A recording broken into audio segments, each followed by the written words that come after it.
रात के ठीक 9 बजे पूजा एक्सप्रेस ट्रेन ने जम्मू तवी से टेंगना शुरू किया तो पल भर में रफ्तार पकड़ ली। कंपार्टमेंट में सभी मुसाफिर अपना सामान रख आराम कर रहे थे। शुभा ने भी लोअर बर्थ पर अपनी कमर टिकाई। कमर टिका ही उसने देखा कि सामने वाली बर्थ पर जो साहब अभी तक बैठे थे, मुंह खुला रखकर खर्राटों भरी गहरी नींद सो चुके थे। शोभा की नजर उन साहब के ऊपर वाली बर्थ पर गई तो देखा कि एक नौजवान अपनी छाती पर मोबाइल फोन रख कानों में ईयरफोन लगाए उसमें बज रहे गानों के संग जुगलबंदी में मस्त था। शोभा को नींद नहीं आ रही थी। उसके ऊपर वाली बर्थ कोई हलचल नहीं थी।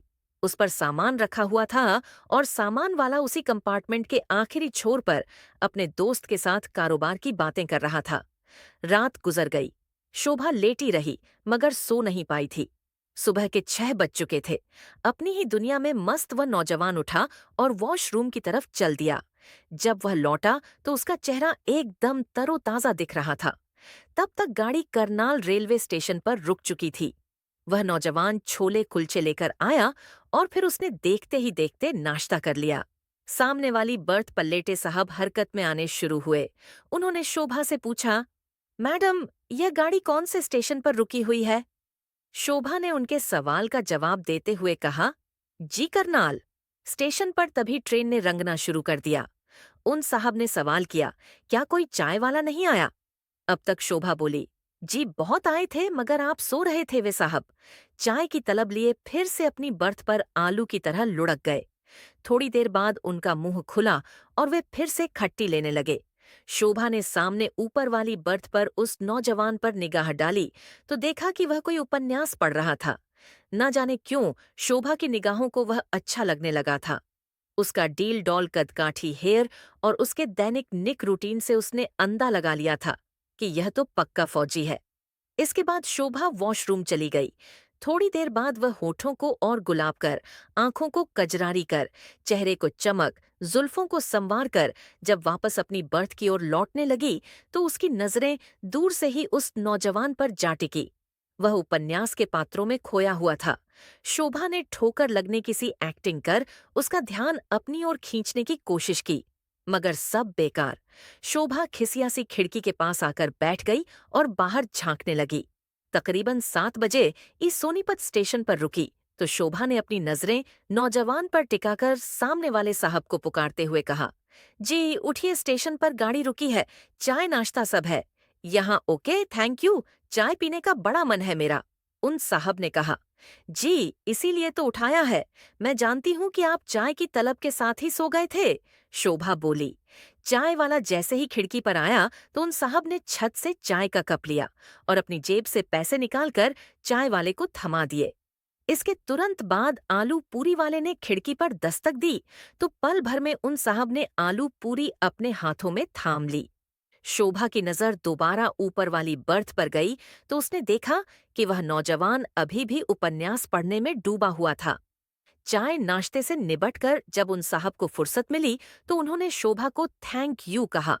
तभी ऊपर बैठे उस नौजवान ने नीचे झांका तो देखा कि साहब नाश्ता कर चुके थे। उस नौजवान ने बड़ी नम्रता से कहा, सर, अगर आप बैठ रहे हैं तो मैं अपनी बर्थ नीचे कर लूं क्या? हाँ हाँ, क्यों नहीं।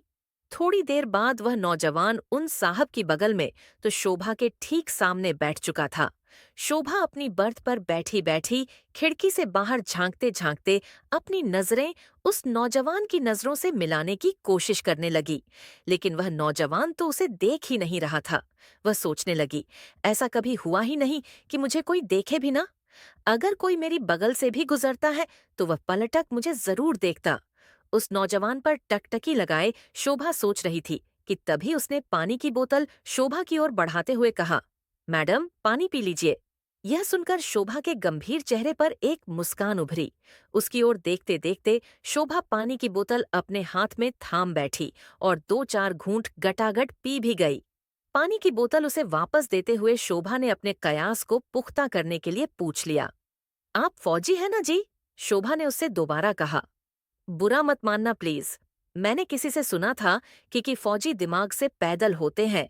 जहां लड़की देखी नहीं कि कभी उनके सिर में तो कभी बदन में खुजली होने लगती है और फिर वे पागलों की तरह लड़कियों को देखने लगते हैं। पर आपने यह साबित कर दिया कि सभी फौजी एक जैसे नहीं होते। हाँ, पर फौजियों को ठीक रहने कौन देता है? जहाँ फौजी ऐसी हरकत नहीं करते, वहाँ लड़कियां उनके साथ ऐसा ही करने लगती हैं। आखिर कोई कहाँ तक बचे? उस नौजवान की यह बात सीधा शोभा के दिल को जाकर लगी। बातचीत का सिलसिला चला तो उस नौजवान ने पूछ लिया, क्या नाम है आपका? शोभा क्या करती है?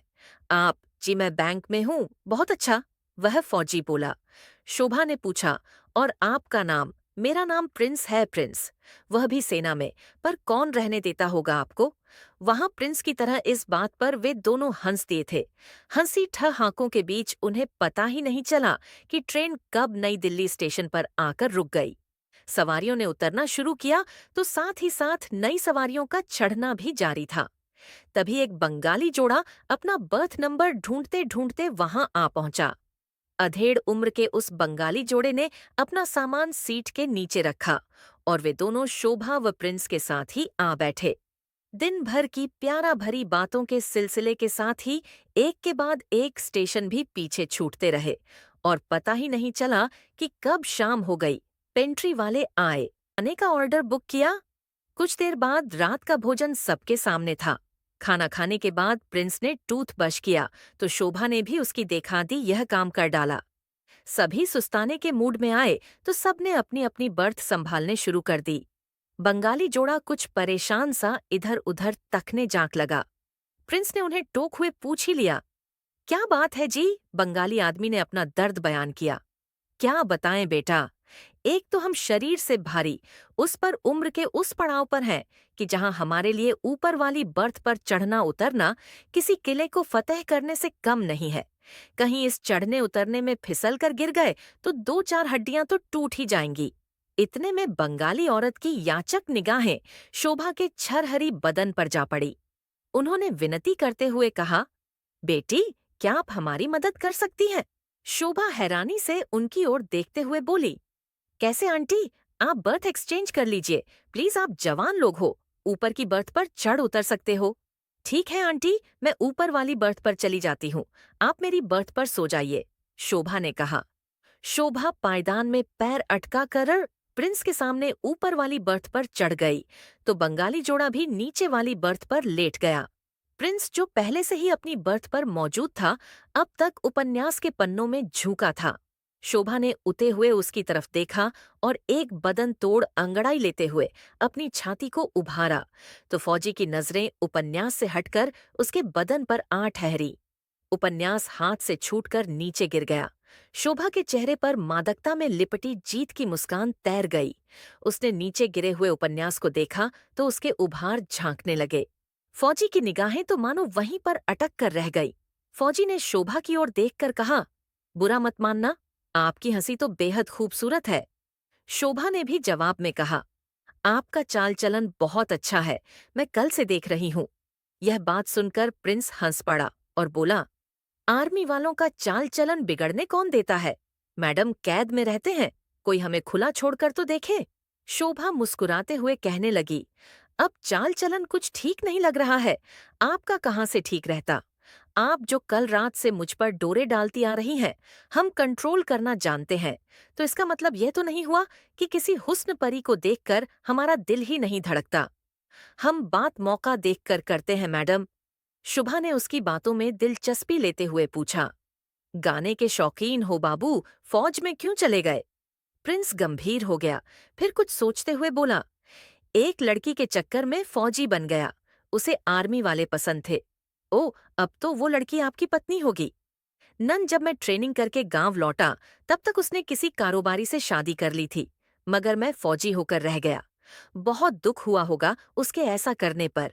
हाँ, पर क्या करता, जिंदगी है ही चलने का नाम। कभी दोस्तों ने मुझको तो कभी मैंने खुद को समझ लिया कि जो होता है अच्छे के लिए ही होता है। फिर शोभा की ओर आंख मारकर प्रिंस ने हल्के से मुस्कुराते हुए कहा, बस अब मैं कुछ अच्छा होने का इंतजार कर रहा हूँ।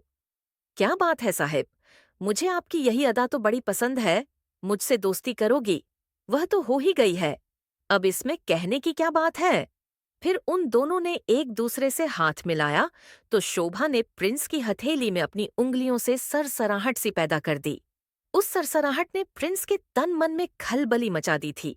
दोनों एक दूजे की आंखों में डूबने लगे। रात अपने शबाब पर चढ़ने शुरू हो गई थी। वे दोनों कब एक ही बर्थ पर आ गए, किसी को भनक तक न हुई। शोभा के बदन से आ रही गुलाब के इतर की भीनी भीनी खुशबू में प्रिंस बहकता चला गया। शोभा ने थोड़ी डील दी तो प्रिंस के हाथ उसके बदन से खेलने लगे। शोभा ने कुछ नहीं कहा तो प्रिंस ने उसे अपनी बाहों में जकड़ लिया। थोड़ी ही देर में वे दो बदन एक जान हो गए। चलती ट्रेन में उनके प्यार का सफर अब अपनी पर था। फिर इसी सफर में वे दोनों हाफ देहा फतेह नींद के आगोश में समा गए। सुबह के तकरीबन 3 बजे गाड़ी ने अपनी रफ्तार कम की तो शोभा की नींद खुल गई। उसने अपने आप को प्रिंस की बाहों से आजाद कर कपड़े पहने उसका खंडवा स्टेशन आने वाला था। शोभा ने एक कागज पर प्रिंस के लिए कुछ लिखा और उसके सिरहाने रख दिया। फिर कुछ सोचा और जल्दबाजी में एक और पुणे पर कुछ लिखा और पर्स निकालकर उस पुर्जे को पर्स में रखा और पैट की जेब के हवाले किया। फिर शोभा ने अपना सामान समेटा और बिना आहट किए ही प्लेटफॉर्म पर उतर गई। रात के प्यार में थके प्रिंस की नींद सुबह के 5 बजे खुली तो उसने अपनी बगल में शोभा को टटोला। वह वहां नहीं थी और ही उसका सामान। प्रिंस हैरान परेशान सा इधर उधर तकने लगा। शोभा का कहीं नामो निशान न मिलने पर उसने खुद को ठीक ठाक करने के लिए सिरहाने रखी। अपनी शर्ट उठाई तो उसे उसके नीचे एक चिट्ठी मिली। लिखा था, डियर, आप बहुत अच्छे फौजी हैं। देर से बहकते हो जरा, पर बहकते जरूर हो। सफर रोमांचक गुजरा। आपकी बात ही कुछ और थी। फिर कभी दोबारा आपसे इसी तरह मुलाकात हो। Love you dear, goodbye. चिट्ठी पढ़कर प्रिंस हैरान हुआ। उस भोली भाली दिखने वाली मासूम बला के बारे में सोचते सोचते उसके माथे पर सिलवटें पड़ने लगी। तभी चाय वाला वहां आया। अरे भैया, एक कप चाय दे दो। कहते हुए प्रिंस ने अपना पर्स निकाला तो उसमें से एक और पुर्जा निकला जिस पर लिखा हुआ था, आपका पर्स। रंगीन नोटों की गर्मी से लबालब था। दिल आ गया। सो निशानी के तौर पर सभी रंगीनियों साथ लिए जा रही हूँ। उम्मीद है कि आप बुरा नहीं मानेंगे। प्रिंस के मुंह से बस इतना ही निकला। चाय के लिए छिल्लर तो छोड़ जाती, पर फौजी पर तरस खाता। कौन है तो दोस्तों, वीडियो अच्छी लगी हो तो चैनल को सब्सक्राइब जरूर करें। मिलते हैं अगली वीडियो में, तब तक के लिए love you and take care.